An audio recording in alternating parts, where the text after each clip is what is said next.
আজ আমাদের ন্যাড়া পোড়া, কাল আমাদের দোল, পূর্ণিমাতে চাঁদ উঠেছে, বল হরি বল। কি এই ছড়াটার সঙ্গে আমরা ছোটবেলা থেকেই খুব পরিচিত, তাই না?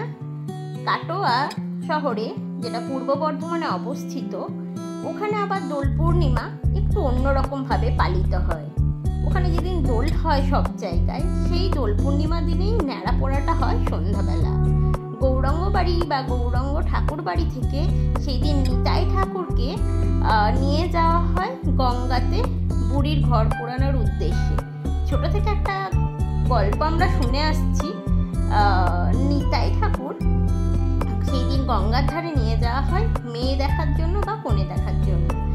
ওনার নাকি মেয়ে পছন্দ হয় না, সেই জন্য বুড়ির ঘরে আগুন দিয়ে উনি আবার যথারীতি সকলের কাঁধে করে কাটোয়া গৌরাঙ্গ বাড়িতে ফিরে যান।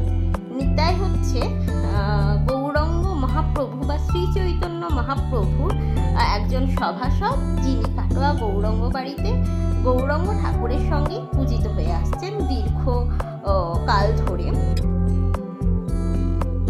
কাটোয়া খুব পরিচিত বা ফেমাস একটা জায়গা, যেখানে শ্রী চৈতন্য মহাপ্রভু কেশব ভারতীর কাছে দীক্ষা গ্রহণ করেছিলেন। বহু দূর দূরান্ত থেকে মানুষ আসে। তো এখানে হচ্ছে বসন্ত উৎসব আর হোলি দুদিন হয়। প্রথম দিন হয় যেদিন হোলি সব জায়গায়, সেই দিন কাটোয়াতে হয় বসন্ত উৎসব। আর বসন্ত উৎসবের পরের দিন হয় আমাদের হোলি বা রং খেলা। সেদিনকে গৌরাঙ্গ মহাপ্রভুর পায়ে আবির দিয়ে গোটা কাটোয়া শহর মেতে ওঠে রং খেলাতে।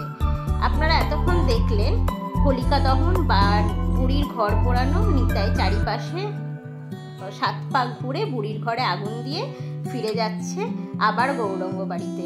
কি বন্ধুরা, কেমন লাগলো? নিশ্চয়ই খুব ভালো লেগেছে।